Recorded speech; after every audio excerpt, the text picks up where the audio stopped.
Dios les bendiga a todos. Les saluda nuevamente su servidor Steven Morales Sarmiento, miembro de la Iglesia de Cristo. En estos momentos vamos a continuar con lo que es estas lecciones acerca de cómo llegar a ser un buen intérprete de la Biblia. En estos momentos vamos a estar desarrollando lo que es la lección número 14. En esta lección vamos a estar abordando un tema que es muy importante y tiene que ver con lo siguiente. Para ser un buen intérprete debemos considerar los textos en paralelo. Cuando hablamos de este tema es muy importante, es muy necesario y es muy eficiente a la hora de que esto se utiliza de manera correcta. Vamos a ver más adelante, en cuanto vamos desarrollando esta lección, algunos tipos de paralelos que existen y que podemos considerar para llegar siempre a una buena interpretación. Pero antes de esto, debemos aprender un poco lo que es las razones para estudiar este tema. Si bien es cierto, cuando se habla de la palabra paralelo o muchas veces se le dice paralelismo, pues hay que tener mucho cuidado con esto. Si bien es cierto, la idea de esto es poner a un lado de un evento, una circunstancia, textos, pasajes, con el fin de llegar a una buena interpretación, con el fin de llegar a comprender mejor lo que estamos estudiando, sabiendo que la Biblia está en total armonía. Sin embargo, este método, si no se usa de forma correcta, puede llegar a ocasionar errores muy graves a la hora de hacer una interpretación. Y si lo que es los textos en paralelo no se usan de forma eficiente, llega a ser esto un error de interpretación. Por eso, cuando nosotros hablamos de este tema, hay que considerar realmente algunos puntos de vista para que nosotros podamos hacer siempre un buen trabajo en lo que es un o una interpretación. Cuando hablamos de lo que es textos en paralelo, vamos a aprender primero lo que son estas características de los paralelos o paralelismos. Cuando se dice que es su definición, debemos diferenciar lo que es aquellos paralelismos que hemos visto en lo que es en la poesía del Antiguo Testamento, que sabemos que es el sinónimo, el antitético y otros más que vimos ahí. El sintético. Estos tipos de paralelismos no son a los que nos referimos en esta lección. ¿Qué quiero decir con esto? Bueno, cuando hablamos de paralelo, realmente es que vamos a poner a un lado de el otro texto o el otro evento o la otra circunstancia. Y esto pues nos va a ayudar a algo. Cuando se utilizan esto, pues debemos entender ahorita su función. Pero entendamos por el momento que cuando hablamos de un paralelo es poner a un lado del otro.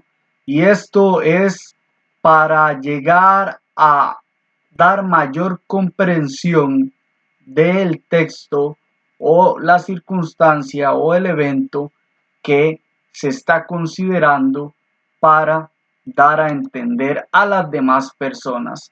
Entonces, sabemos que el uso es muy bueno, sí, y vamos a probarlo del por qué.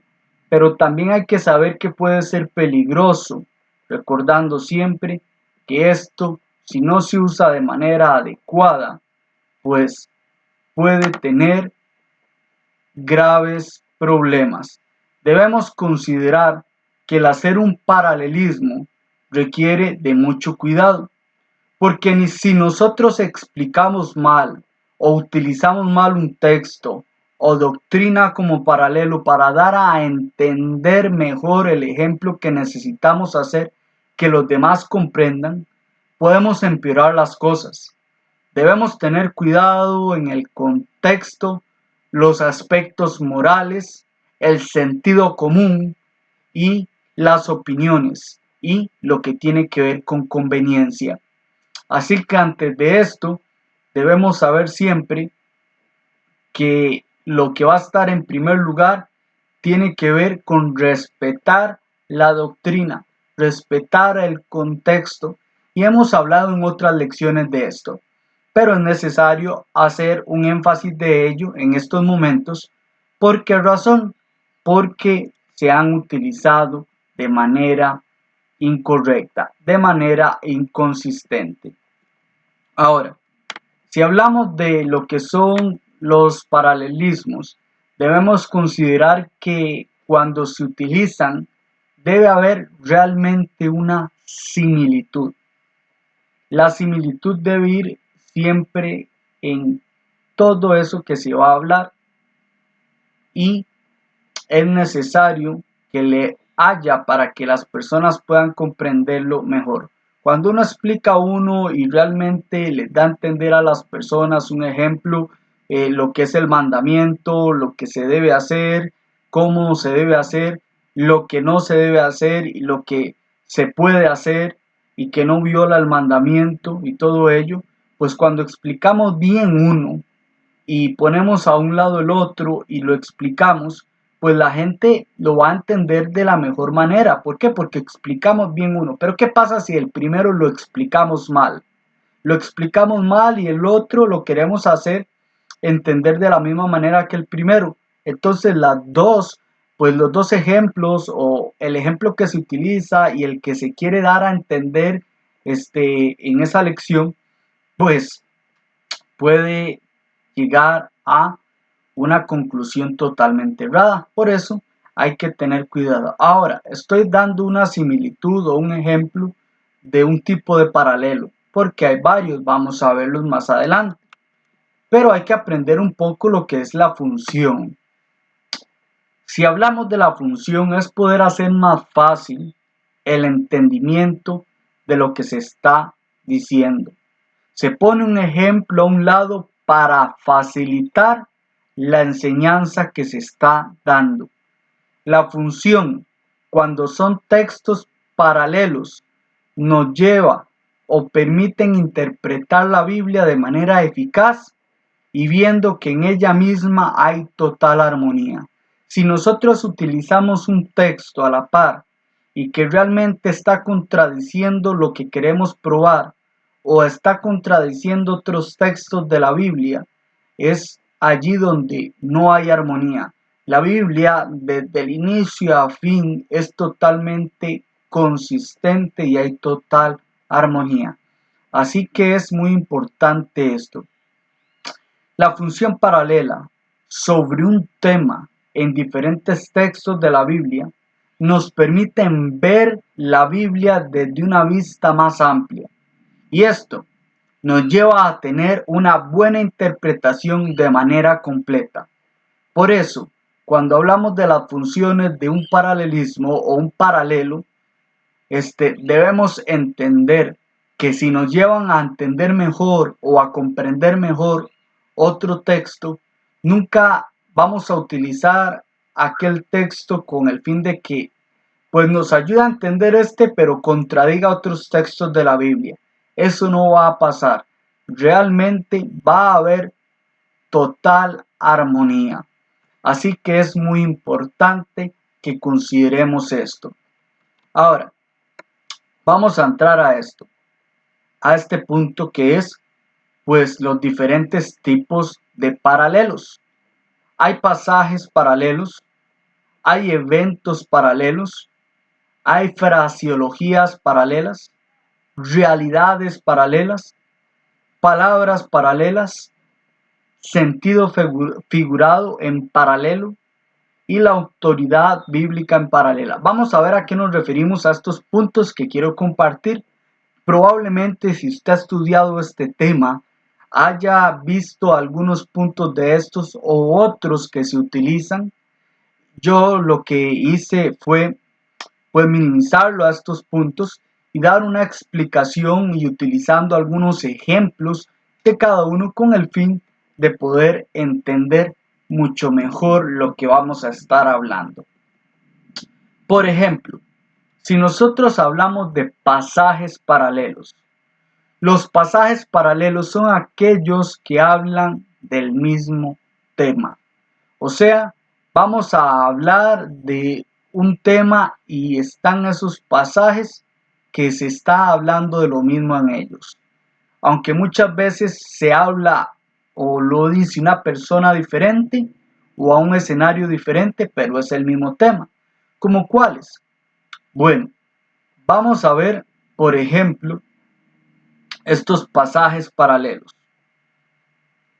Si nosotros vamos a Colosenses 1:16 y Juan 1:3 y Hebreos 1:2 y 10, vamos a ver que ahí se hablan quizás diferentes personas, Pablo, Juan y Hebreos, que es un escritor que ha quedado en anonimato, pero aquí nosotros vamos a ver que se va a estar hablando de lo mismo. Si usted me acompaña a Colosenses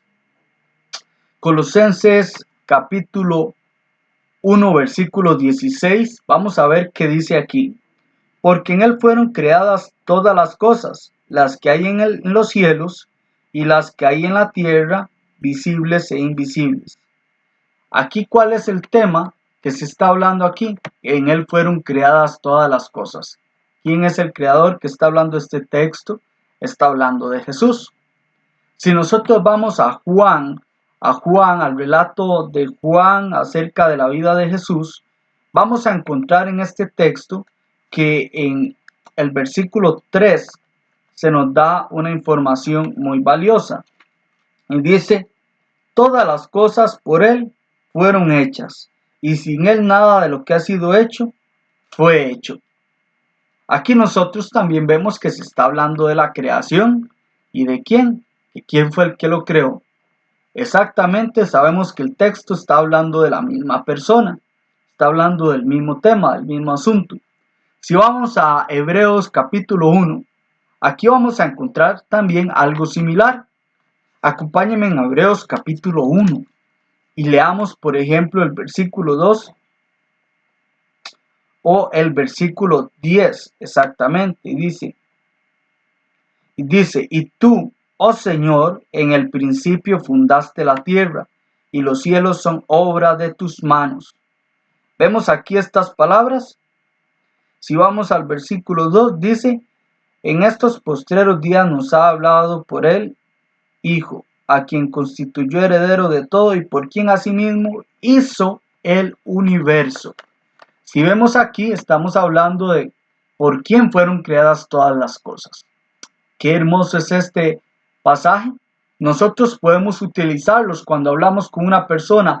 Vamos a ver que la Biblia no se contradice, sino que hay total armonía. Si la Biblia dice que en la creación el Hijo, pues fue parte de formar, de crear esa creación, pues nosotros tenemos que tomar eso como verdad, porque realmente la Biblia lo está diciendo. Y realmente es así.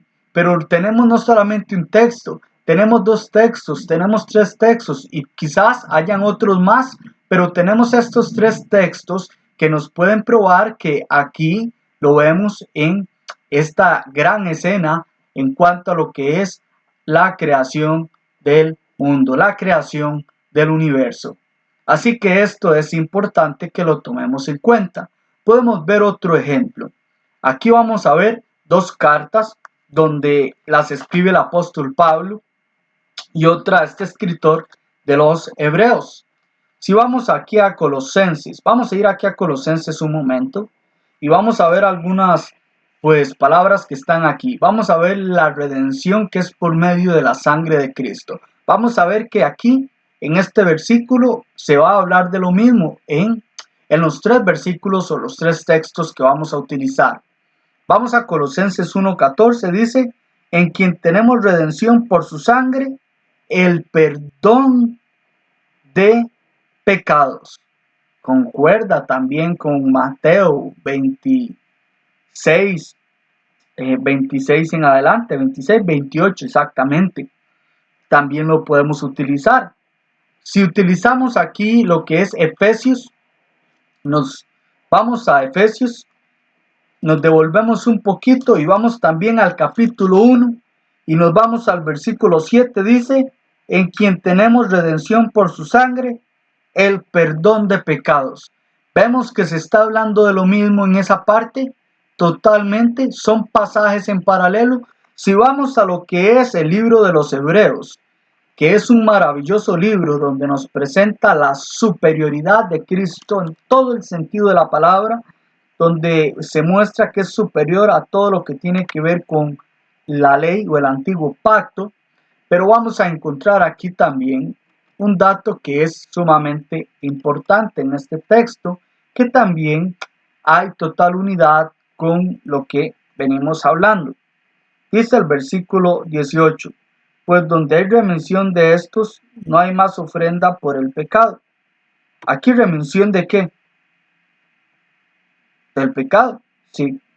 ¿Cómo se da esto? Por la sangre. ¿Se está hablando de lo mismo? Claro que sí. Vemos que es importante considerar pasajes paralelos, pero debemos tener cuidado si realmente se habla de lo mismo. Y también, ahorita estamos utilizando solamente la frase para explicarla, pero siempre que vamos a utilizar varios pasajes, debemos considerar siempre dar una breve explicación del contexto de lo que se está hablando para que las personas pues puedan tener mayor pues beneficio, mayor entendimiento, mayor información y que realmente pues no se desvíen de lo que se está hablando y que vean que hay total armonía. La Biblia siempre va a estar en total armonía, pero hay que tener cuidado. Veamos este segundo ejemplo, eventos paralelos. Cuando hablamos de eventos paralelos podemos considerar muchos que se pueden hablar de la genealogía, de lugares geográficos, pues muchos asuntos que tienen un evento en particular. Por ejemplo, esto es lo que hablamos cuando decimos eventos paralelos. Son aquellos eventos que se hablan de un mismo punto en particular. Son los que hablan de un mismo evento en particular, en otras palabras. ¿Dónde encontramos esto con mayor, pues, proporción? Donde encontramos que muchos eventos se hablan así. Bueno, nosotros ya hemos hablado un poco en lecciones anteriores de lo que son los relatos de la vida de Jesús, el Evangelio. Encontramos 4 relatos, Mateo, Marcos, Lucas y Juan. Y sabemos que lo que son Mateo, Marcos y Lucas se conocen como pues relatos sinópticos, pues tienen mucha similitud. Y Juan, pues aunque Juan se enfoca en un punto un poco más diferente que los demás, sí hay pasajes que tienen pues total armonía. Así que no podemos dejar en fuera esto. Y podemos ver algunos ejemplos para ver así un ejemplo. Si hablamos el dato cuando Jesús fue ungido en Betania, recordamos este evento como una mujer tenía un pues un ungüento en un tarro de alabastro y este era un perfume de nardo puro de mucho valor de 300 denarios y que esta mujer rompió eso y lo utilizó para ungir a Jesús, ungió su cabeza, ungió sus pies, se dice ahí que todo el cuerpo y que en este evento pues nosotros podemos ver que mientras que habían unos que planeaban de manera insistente hacer lo malo, los sacerdotes principales, los escribas y los ancianos del pueblo, mientras que esta mujer hacía algo maravilloso, habían algunos que murmuraban y Judas Iscariote dijo que por qué se hacía este desperdicio que se podía vender y darse a los pobres. Pues bueno, él dijo esto, pero él hacía referencia a más bien el dinero, puesto que él le gustaba lo material, de acuerdo a Juan pues 12, 3 y 4. Pero vemos este evento, si nosotros vamos, por ejemplo, Mateo 26 del 6 al 13, Marcos 14 del 3 al 9, por ejemplo, y Juan 12 del 1 al 8, nosotros vamos a encontrar este relato en paralelo. Vamos a encontrar que algunos dan mayor información que otros. No es que se estén contradiciendo, sino que el enfoque de uno es de cierto punto de vista, pero al final los relatos acerca de este evento se complementan y están en total armonía. Podemos ver este ejemplo, podemos ver otros más. Si nosotros vamos y hablamos de lo que es la transfiguración de Jesús, vamos a hablar de la transfiguración de Jesús. Nosotros podemos ver también textos, Mateo 17 del 1 al 13, Marcos capítulo 9 del 2 al 13, Lucas 9 del 28 al 36. Los tres están hablando del mismo evento, pero están hablando y a un escenario distinto y son diferentes personas, pero se refieren a lo mismo.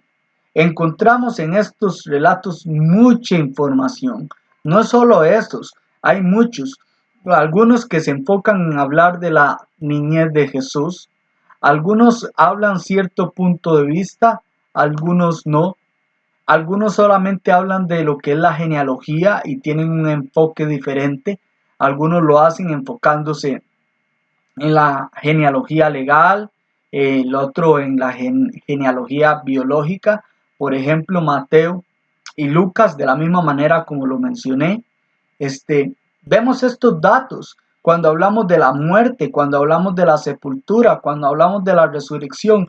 Ellos hablan de este evento y desde un punto de vista, pero este evento, esta escena, ellos pueden hablar de un punto de vista y quizás de lo mismo, pero se complementan, no se van a contradecir en lo absoluto. Podemos utilizar más textos para hablar de ello y realmente podemos considerar que son muy necesarios. Pero debemos saber esto, cuando hablamos de paralelos o textos paralelos, cuando se refieren a eventos, vamos a encontrar demasiados. Y debemos saber que se hablan de un mismo evento, pero de un punto de vista quizás un poco diferente el enfoque, pero al final si ponemos estos textos del mismo evento en paralelo, vamos a ver que están en total armonía. No podemos olvidar esto.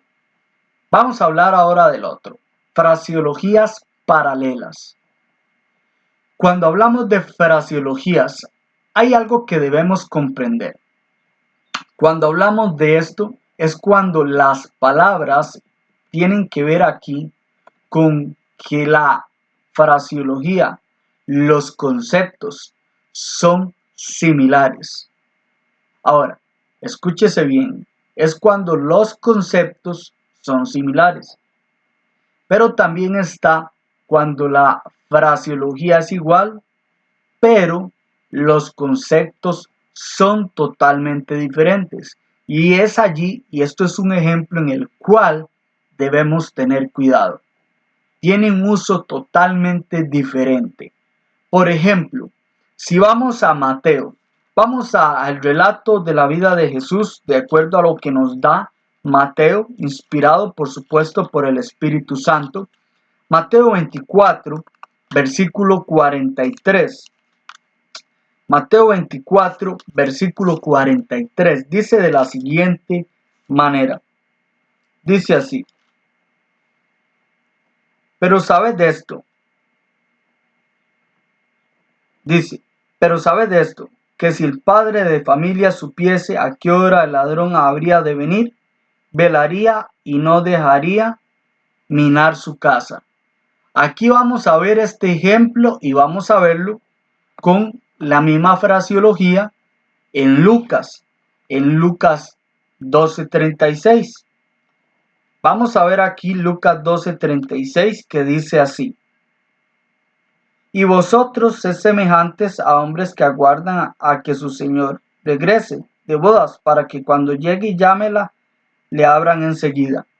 Si vamos a este texto 12:36 y seguimos leyendo su contexto, vamos a encontrar información que es valiosa.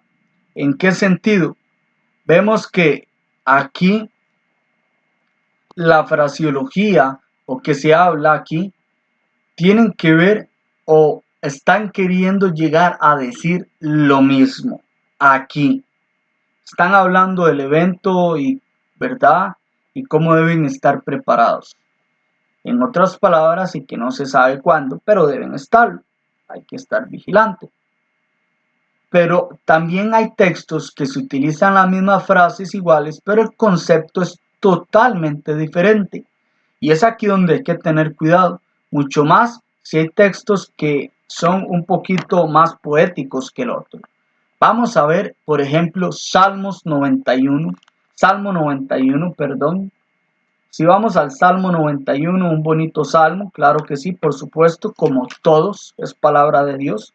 Y leemos el verso 12, dice, en las manos te llevarán para que tu pie no tropiece en piedra. Vemos que dice la frase, tu pie no tropiece en piedra. ¿Para qué va a hacer esto? Para que tu pie no tropiece en piedra. Vamos a ver estas frases, pie o tropiezo y piedra. Consideren estas tres frases.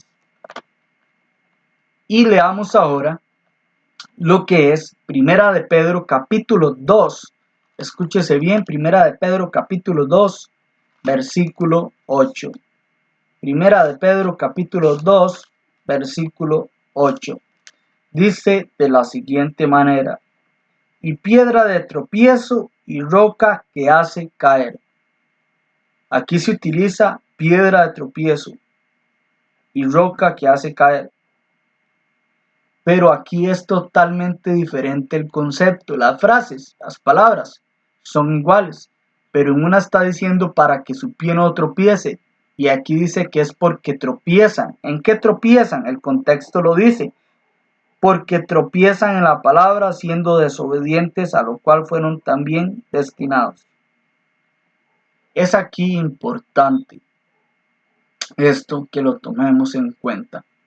Vemos que aquí la frase es diferente a la otra en el sentido, no la frase, perdón, sino el concepto del o por qué se están utilizando estas frases. El fin es totalmente diferente. Así que hay que tener mucho cuidado. Hay textos que las frases son iguales o similares y el concepto en los dos pasajes está queriendo decir lo mismo, como en el primer ejemplo que utilizamos dos textos. Y también están aquellas frases que son iguales, pero el concepto o los dos pasajes están queriendo decir algo totalmente diferente. Así que es muy bueno que esto no lo olvidemos. Veamos ahora realidades paralelas. ¿A qué nos referimos con esta palabra? Quizás podría utilizar un término un poquito mejor. Si utilizara este como el mismo que sigue, que es palabras en paralelos, quizás pegaría suficiente. Claro, aquí no voy a ahondar mucho. Aquí tiene que ver cuando se utiliza una palabra en diferentes textos y significa lo mismo. ¿Escuchan esto? Palabras en diferentes textos y significa lo mismo. Por ejemplo, si hablamos hijo de hombre, la palabra hijo de hombre que aparece en la Biblia aproximadamente 454 veces, significa lo mismo. Es importante esto. Y este es un ejemplo que podemos tomar nosotros. Podemos ver otros que nos pueden ayudar, pero podemos tomar este para este ejemplo y vamos a ahondar un poquito más en este que sigue. El que sigue tiene que ver con palabras paralelas. ¿A qué nos referimos con palabras paralelas? A este, pues nos vamos a referir que es cuando en otros textos de la Biblia o en la misma carta u otra o en otro texto está la misma palabra o frase y esto permite una correcta interpretación, siendo esto una conclusión en armonía y consistente a la luz de la Biblia. Eso sí, para mi consejo en este ejemplo es que consideremos el cuidado de esto. Vamos a ver que hay palabras que son las mismas, pero pueden utilizarse de manera diferente. Así que aquí vamos a ver que hay palabras que realmente se han utilizado de forma diferente en la Biblia. Pero para poder comprender a qué se refiere, primeramente, si es a lo mismo, se debe considerar primeramente el mismo libro. Si nosotros vemos una palabra en la misma carta, por ejemplo, y queremos saber a qué se refiere, no vamos a ir a otros libros y encontrar la misma palabra y se refiere a algo diferente. Primero nos vamos a ir al mismo libro. Por ejemplo, vamos a ver la palabra obra en la carta a los Corintios. Si nosotros vamos a este texto, que realmente pues he escuchado grandes explicaciones, pero también he tenido la angustia, el mal pesar o por llegar a escuchar explicaciones equivocadas, explicaciones que realmente pues están dañando lo que el escritor está queriendo decir. Si vamos a 1 Corintios capítulo 3, versículos 13 al 15, vemos que aquí dice lo siguiente.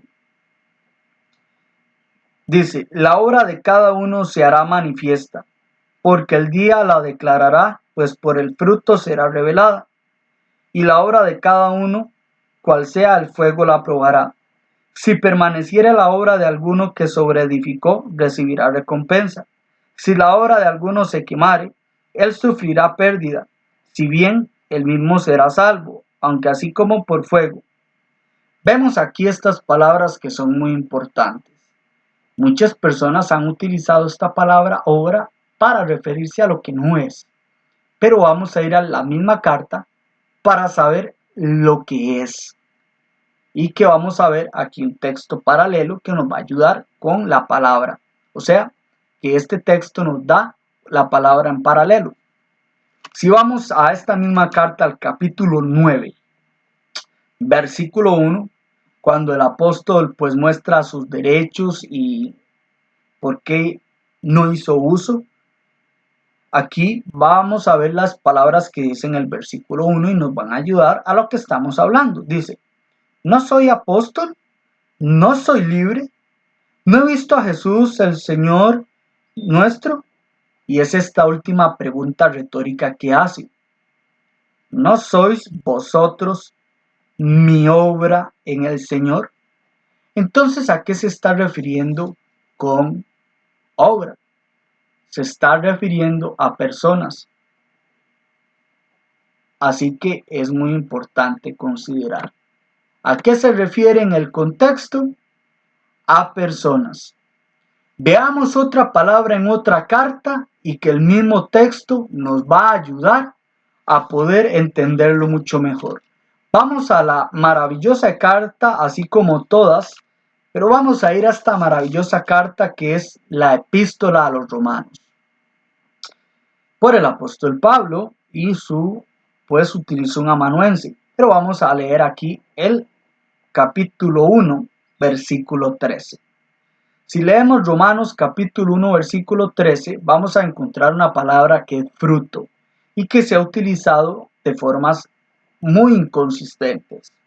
Dice, pero no quiero, hermanos, que ignoréis que muchas veces me he propuesto ir a vosotros, pero hasta ahora he sido estorbado, para tener también entre vosotros algún fruto, como entre los demás gentiles. Aquí hay dos cosas que realmente se han utilizado mal. Ha sido la palabra estorbado, pero esta no la vamos a hablar en este momento porque vamos a hablar de la palabra fruto, pero también ha sido utilizado de forma incorrecta. Pero aquí vamos a hablar, dice, porque también dice para tener también entre vosotros algún fruto. ¿A qué se refiere con algún fruto, apóstol Pablo? ¿Qué es lo que usted está hablando de esto? Bueno, vamos a ir en armonía con la misma epístola. Si vamos al capítulo 16, al último capítulo de esta epístola, nos va a ayudar a entender mucho mejor lo que es esta palabra. Dice el capítulo 16, versículo 5. Saludad también a la iglesia de su casa. Saludad a Epeneto, amado mío. Y escúchese bien esta parte, que es el primer fruto de Acaya para Cristo. El primer fruto. Entonces, si él fue el primer fruto, quiere decir que fue la primer conversión de Acaya. Cuando hablamos que Pablo quiere ir allá en el capítulo 1, y él dice estas palabras en el versículo 13, para tener también entre vosotros algún fruto como entre los demás gentiles, hace referencia a conversiones. O sea, Pablo quiere llegar a ir a este lugar, a Roma, para predicar el evangelio y poder, pues, con la palabra de Dios expuesta, predicada, pues que personas puedan convertirse al evangelio. Entonces, es a esto a lo que nos referimos. ¿Cómo lo entendemos? Porque la misma carta se explica por sí misma. Así que es importante esta. Las escrituras se interpretan con las mismas escrituras. Pero recordemos, esta palabra es clave. Antes de ir a otro texto para poder lograr interpretar un texto de un diferente libro, primeramente consideremos el mismo libro, consideremos su mismo contexto y al final, si el texto no nos da, apoyémonos en otros libros, teniendo el cuidado y sabiendo que la Biblia siempre va a estar en total armonía y unidad. Así que esto es importante. Podemos ver ya ahora lo que es textos que nos van a ayudar con algunas palabras. Si nosotros vamos un ejemplo, aquí vamos a ir a 2 Corintios capítulo 4, versículo 11, versículo 10 y el capítulo 11, versículo 23, perdón. 2 Corintios, repito, capítulo 4, versículo 10 y capítulo 11, versículo 23. Y también vamos a utilizar Gálatas capítulo 6, versículo 17. Si nosotros, un ejemplo, leemos primero Gálatas, vamos a hacer que leemos primero Gálatas. Vamos a Gálatas 6, 17 y lo leemos y dice aquí el texto. De aquí en adelante nadie me cause molestias, porque yo traigo en mi cuerpo las marcas del Señor Jesús. Y nos vamos a preguntar, ¿qué son las marcas del Señor Jesús? Esta palabra, ¿a qué se refiere con las marcas del Señor Jesús? Vamos a irnos ahora a Corintios y vamos a ver que un texto habla lo mismo en la misma carta y en el otro lo explica. Teniendo la información del mismo texto, vamos a entender lo que se habla en Gálatas. Vamos a este texto, a la segunda carta a los Corintios capítulo 4. Vean conmigo el versículo 10. Dice así, llevando en el cuerpo siempre por todas partes la muerte de Jesús, para que también la vida de Jesús se manifieste en nuestros cuerpos. Dice el contexto, porque nosotros que vivimos siempre estamos entregados a muerte por causa de Cristo. ¿Cómo es esto? Para que también la vida de Jesús se manifieste en nuestra carne mortal. ¿A qué se refiere esto, Pablo? Es el mismo escritor, ¿cierto? Bueno, vamos ahora entonces al capítulo 11 y vamos al versículo 23 y lleguemos ahí a una conclusión. Dice, son ministros de Cristo, como si estuviera loco hablo. Yo más, en trabajo más abundante, en azotes sin número, en cárceles, más en peligros de muerte muchas veces. De los judíos 5 veces he recibido 40 azotes menos uno. 3 veces he sido azotado con varas, una vez apedreado, 3 veces he padecido naufragio. Una noche y un día he estado como náufrago en alta mar, en caminos muchas veces, en peligros de ríos, peligros de ladrones, peligros de los de mi nación, peligros de los gentiles, peligros en la ciudad, peligros en el desierto, peligros en el mar, peligros entre los falsos hermanos, en trabajo y en fatiga, en muchos desvelos, en hambre y sed, en muchos ayunos, en frío y en desnudez. Si nosotros vemos estas palabras, son las marcas de Pablo, las marcas del Señor Jesús. Esto hacía reflejar que él seguía a Cristo. Que están en armonía, sí, que está hablando algo en su contexto o lo está utilizando para algo diferente, sí, probablemente. Pero aquí las palabras que se están utilizando es para referirse a las marcas del Señor Jesús. Vamos a hablar de otra palabra y aquí vamos a utilizar ya no una carta igual y una diferente, 3 cartas totalmente diferentes. Eso sí, el mismo escritor. Si vamos a utilizar aquí la palabra vestidos de Cristo, vestidos de Cristo. Si leemos, por ejemplo, aquí en Gálatas 3:27, este texto dice así. Dice este texto, porque todos los que habéis sido bautizados en Cristo, de Cristo estáis revestidos. O sea, que han obedecido, que están limpios, puros, que están en santidad. Vemos esto importante. ¿Cómo es que estamos revestidos de Cristo? El texto mismo lo dice. Los que hemos sido bautizados en Cristo, en su autoridad. Ahora, otros textos. Volvamos aquí a la epístola a los Romanos. Y vamos al capítulo 13. Vamos al versículo 13. Dice así: además, como de día, honestamente, no en glotonerías y borracheras, no en lujurias y lascivias, no en contiendas y envidia, sino vestidos del Señor Jesucristo, y no proveáis para los deseos de la carne. O sea, es andando en santidad.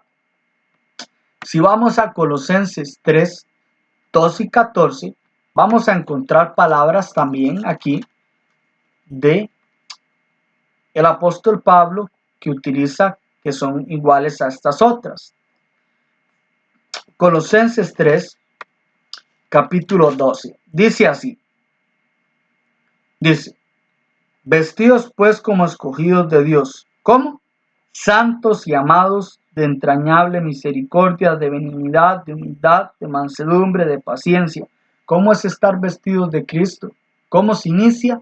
Un texto nos dice cómo, Gálatas 3:27, cómo se inicia uno andando en santidad. Y así es como uno debe andar en santidad. Romanos nos habla cómo, en contraste, cómo no es andar en santidad. Y aquí Colosenses nos presenta cómo es andar en esa santidad vestidos de Cristo. Qué hermoso es ver que aquí podemos encontrar armonía. No hay ninguna contradicción, pero hay que considerar siempre su contexto. Vamos a ver este otro ejemplo y quizás el que me vaya a llevar más tiempo sea el número 7 y que es muy importante, pero vamos a ver el sentido figurado en paralelos. Muchas veces, y esto pues ha sucedido, que hay textos que uno se preguntará en palabras que tienen estos textos, ¿es literal o es figurado? Por ejemplo, si nosotros vamos al texto en Mateo capítulo 5, versículo 28, vemos aquí este texto que es muy importante. Permítame leerlo porque ha sido utilizado de manera inconsistente en cuanto a este texto, en su contexto. ¿Y qué es? Bueno, si leemos aquí Mateo 5, 28, dice de la siguiente manera. Dice así, pero yo digo que cualquiera que mira a una mujer para codiciarla ya adulteró con ella en su corazón. Si nosotros nos preguntamos de este adulterio, pues debemos preguntarnos, bueno, este adulterio se está refiriendo que consiste en la mente, pero se ha utilizado de manera pues incorrecta unir estas palabras al versículo 32, donde dice, pero yo digo que el que repudia a su mujer, a no ser por causa de fornicación, pues hace que ella adultere. Si vemos la palabra fornicación en el 32, esto es claro, y escúchelo bien. Fornicación es contacto sexual ilícito, es relaciones sexuales ilícitas y es la única causal que hay para el divorcio. Contacto sexual ilícito. Pero se ha utilizado el capítulo 5, versículo 28, para decir que este adulterio en la mente entra dentro de esas causales. Eso es totalmente falso. Eso no lo enseña la Biblia. ¿Por qué razón? Porque el capítulo 5, versículo 28, está hablando de algo que sucede en la mente y el capítulo 5, versículo 32, es algo que sucede en la práctica, o sea, que no queda en la mente, sino que se realiza. Entonces es totalmente diferente. Pero llegan las personas y probablemente dirán, bueno, pero ¿cómo me prueba que es literal o figurado? ¿Y cómo podemos saber eso? Bueno, es ahí donde nosotros podemos hacer un paralelismo de textos que inclusive el mismo contexto nos da. Un ejemplo, aquí en el capítulo 5, versículo 29 y 30, dice la palabra aquí que se corte el brazo o sacarse el ojo. Si nosotros vemos que este contexto aquí lo que está haciendo es restringiendo de raíz el pecado, es la idea. Cuando se dice aquí cortarse el brazo o sacarse el ojo, ¿realmente es en sentido literal o figurado? Preguntémonos eso. O por ejemplo, en su mismo contexto, Mateo capítulo 5, versículos 13 y 14, que dice que somos la sal de la tierra, la luz del mundo. ¿Realmente somos sal? ¿Somos sal? ¿Somos luz? ¿Somos un bombillo, por ejemplo? No, es en sentido figurado, por supuesto. Cuando en primera de Juan capítulo 3, versículo 15, dice que aquí en ese texto, y lo vamos a leer para pues tener mayor amplitud en cuanto a estas palabras, dice el texto, primera de Juan 3:15, dice así de la siguiente manera: todo aquel que aborrece a su hermano es homicida, y sabéis que ningún homicida tiene vida eterna permanente en él. Nos preguntamos nosotros aquí, ¿es homicida? Y esta palabra lo está haciendo referencia en sentido literal o figurado. Si es homicida, ¿dónde enterró a su hermano? ¿Cómo lo mató? ¿Se está refiriendo a eso? ¿Hay que llevarlo a juicio porque es un delito porque mató a su hermano de homicidio? Realmente es aquí donde podemos hacer el paralelismo. Si cortarse el brazo o sacarse el ojo de Mateo 5, 29 y 30 es figurado, si la sal y la luz de Mateo 5, 13 y 14 es figurado, si homicida de primera de Juan 5, primera de Juan 3:15 es figurado, entonces el adulterio de Mateo 5:28 es figurado porque sucede en la mente. Y por supuesto, Mateo 5:28 no es un texto que nos está expresando que el adulterio en la mente es causal.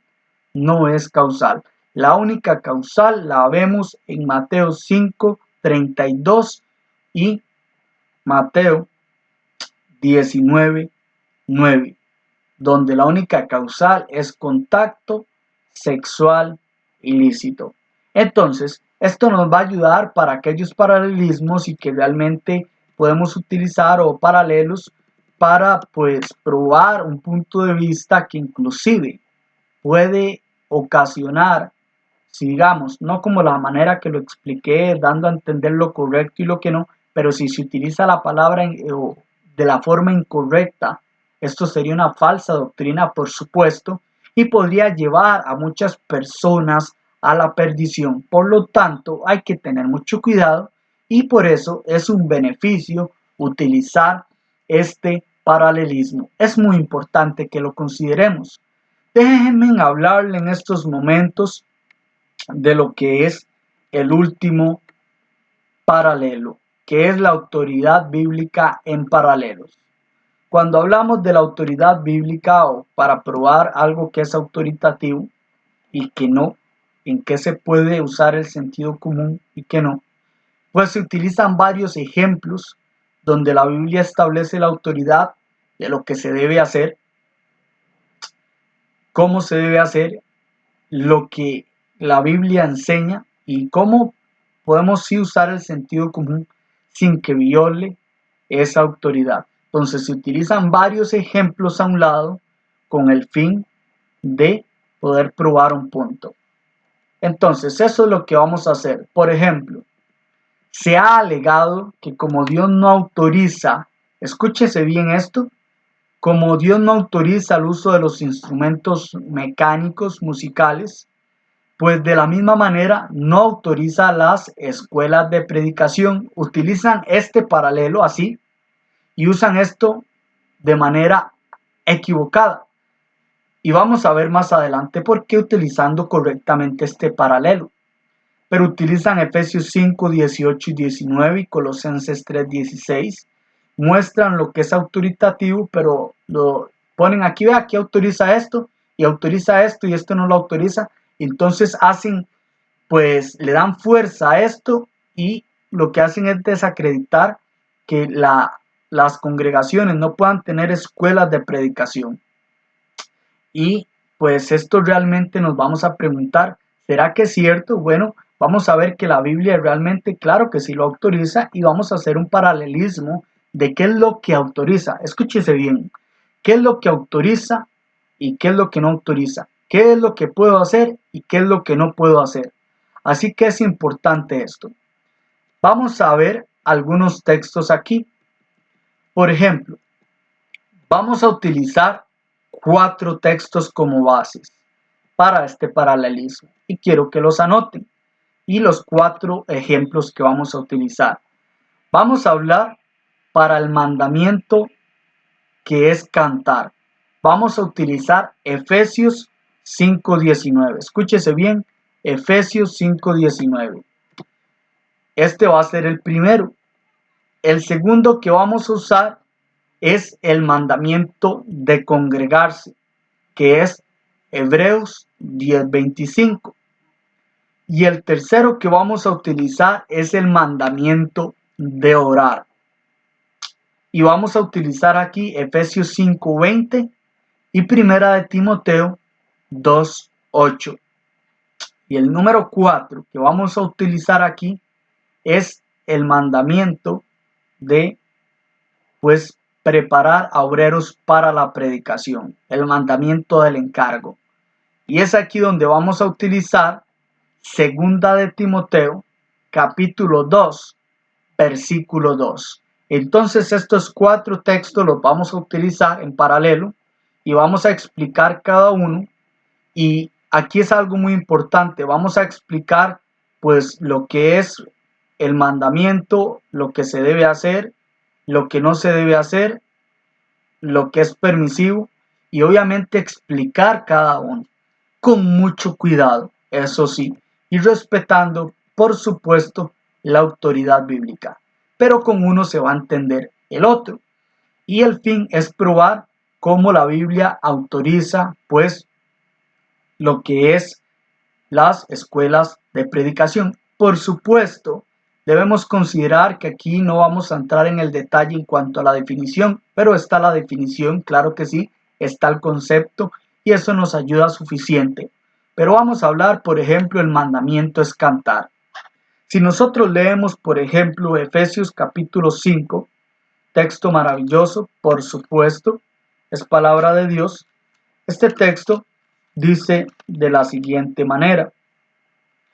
Dice, hablando entre vosotros, escúchese con qué, con salmos, con himnos y cánticos espirituales, cantando y alabando al Señor en vuestros corazones. ¿Escucharon toda la oración?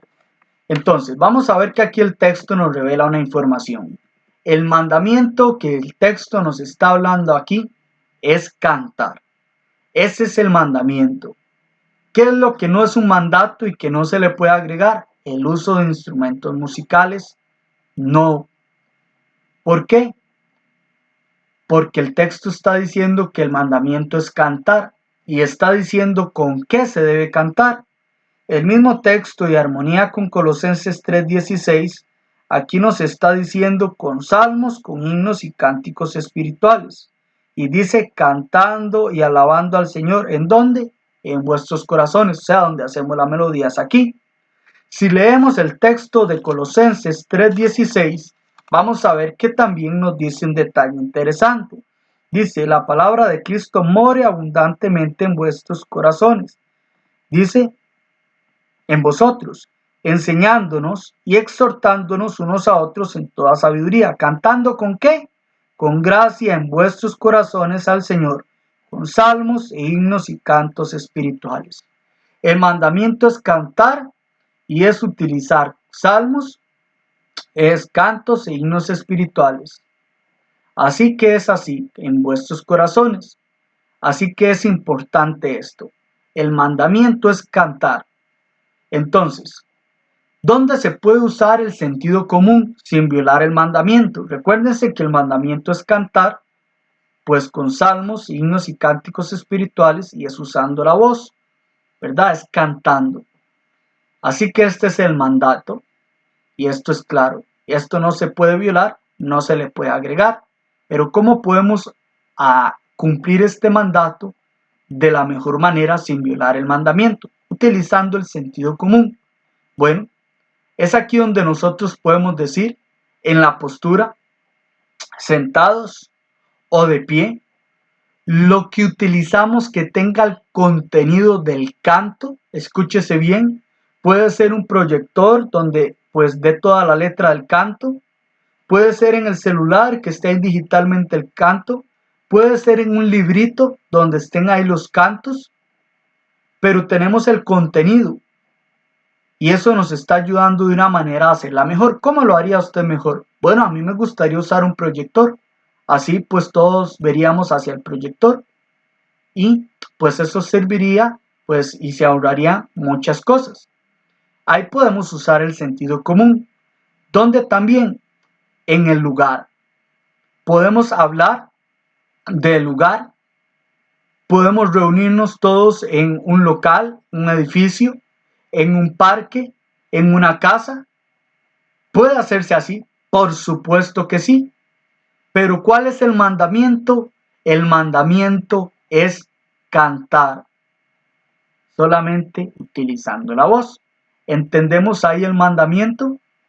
Vamos a ver ahora el otro texto que tiene que ver con el mandamiento de congregarse. Si utilizamos, por ejemplo, Hebreos 10:25, nos está dando aquí unas palabras que son muy importantes. Claro está que aquí el escritor está exhortando a los cristianos de origen hebreo a que perseveren en la fe y que no vuelvan al judaísmo, y los está exhortando y los está persuadiendo a que tengan un buen comportamiento ante la verdad. Si leemos el versículo 25 exactamente, dice, no dejando de congregarse como algunos tienen por costumbre, sino exhortándoos, y tanto más cuanto veis que aquel día se acerca. ¿Cuál día? El día de congregarse, por supuesto. Y aquí podemos ver que algunos ya tenían un mal hábito, estaban ya no haciendo esto. ¿Cuál es el mandato aquí? El mandato aquí con un negativo absoluto, un adverbio negativo absoluto es no dejen de congregarse. O sea, no tengan aquel hábito, más bien háganlo. La palabra congregarse es reunirse en un mismo lugar. Así que, ¿qué es lo que se debe hacer? La misma iglesia, todos juntos. ¿Qué se puede hacer sin que viole el mandamiento? El mandamiento es congregarse, reunirse en un mismo lugar. Entonces, ¿puede uno reunirse en una casa? ¿Puede reunirse uno en un parque? ¿Puede reunirse uno en un garaje? ¿Alquilar un edificio? ¿Un lugar con espacio suficiente? Pero ¿cuál es el mandamiento? Es congregarse en el mismo lugar. ¿Puede congregarse uno de pie o sentado? Pero el mandamiento se cumple, es congregarse. Así que esto es importante, ese es el mandamiento, por supuesto. Entonces aquí entendemos lo que es el mandamiento, lo que se puede hacer, utilizando el sentido común. ¿Qué es lo que no se puede hacer? Decir que nos estamos congregando, pero estamos diciendo que estamos juntos, pero no estamos en el mismo lugar. Así que mucho cuidado. El mandamiento es congregarse y es esta palabra reunidos en un solo lugar. Así que esto es lo que enseña la Biblia y tenemos que respetarlo. ¿Cuál sería el otro ejemplo? El otro ejemplo sería el mandamiento de orar. Vea que primero estoy poniendo los textos que voy a utilizar de paralelo para explicar el que se necesita comprender y que hay total armonía. El mandamiento de orar. Si nosotros leemos Efesios, vamos a Efesios 5:20, un momento, y leemos este texto. Efesios 5:20 dice aquí de la siguiente manera: dando siempre gracias por todo al Dios y Padre en el nombre de nuestro Señor Jesucristo. Escúchese bien, dando siempre gracias por todo al Dios y Padre en el nombre de nuestro Señor Jesucristo. Si leemos otros textos nos van a ayudar, como Juan 14, 3 y 14, pero podemos también leer ahorita que nos va a ayudar Primera de Timoteo, capítulo 2, versículo 8. Dice: quiero pues que los hombres oren en todo lugar, levantando manos santas sin ira ni contienda. Aquí vamos a ver cuál es el mandato. El mandato de orar. Cuando hablamos aquí, el mandato es orarle al Padre por la autoridad de Jesús. ¿Vemos esto? Aquí nos menciona y por supuesto dice que debe ser dirigida por un varón. La palabra aquí para hombre se está refiriendo a varón. No es la palabra antropos, sino aner. Entonces, debe ser siempre dirigida por varón. Sí, siempre que haya varones, por supuesto, hay que usar la lógica. Cuando hablamos de la iglesia, la oración, vamos a ver que hablemos de la iglesia haciendo la oración. El mandato es orar y orar al Padre, ¿verdad? Bajo la autoridad de Cristo, y debe ser dirigida por varones, por supuesto. Y bueno, este es el mandato, es lo que se debe hacer. Lo que no se debe hacer sería lo contrario a eso, ¿verdad? No hacerla dirigida al Padre y que hayan varones y que no la dirija un varón. Eso sería algo que no se debe hacer. Entonces, ¿pero qué se puede hacer? Si es orar al Padre, por supuesto, y se hace de esta manera y es dirigida por varones, ¿qué es lo que sí se puede hacer que no viola ese mandato? Bueno, se puede hacer sentado o se puede hacer de pie. Preguntémonos, ¿en serio esto va a violar el mandamiento? Por supuesto que no. Puede ser en una casa, sí, aquí dice en todo lugar. Puede ser en un garaje, puede ser en un edificio, en un local, puede ser en un parque, sí. Mientras que se haga el mandamiento y que estemos ahí, ¿verdad? Y que no se contradigan los otros, el mandamiento es orar al Padre por la autoridad de Jesús dirigida por varones. Ese es el mandato, es orarle al Padre por la autoridad de Cristo dirigida por varones. Vemos el mandamiento, vemos lo que hay que hacer, lo que no hay que hacer, el sentido común de lo que podemos hacer. Ahora, veamos el mandato del preparar obreros para la predicación. Vamos a leer un texto aquí que es 2 Timoteo 2:2. Vamos a ir a esta carta que es hermosísima. Dice así. Dice: lo que has oído de mí ante muchos testigos, esto encarga a hombres fieles que sean idóneos para enseñar también a otros. Vamos a ver cuál es el mandamiento aquí, que es de que él cumpla el encargo. Dice aquí, vamos a explicar el mandato para entenderlo. Aquí se le está diciendo algo a Timoteo: lo que has oído de mí delante de muchos testigos, o sea, hay enseñanza. ¿Qué dice aquí el texto? Esto encarga a hombres fieles que sean idóneos para enseñar también a otros. Aquí vemos que hay enseñanza, va a haber un maestro, o sea, personas que enseñen y que lo hagan a otros, o sea, personas que aprendan, estudiantes. Por definición y concepto, esto se puede utilizar maestro, enseñanza, estudiantes, para entenderlo como escuela, por supuesto. Y es una descripción también, así que no hay ningún problema. Pero vamos a verlo aquí. ¿Qué es entender el mandamiento?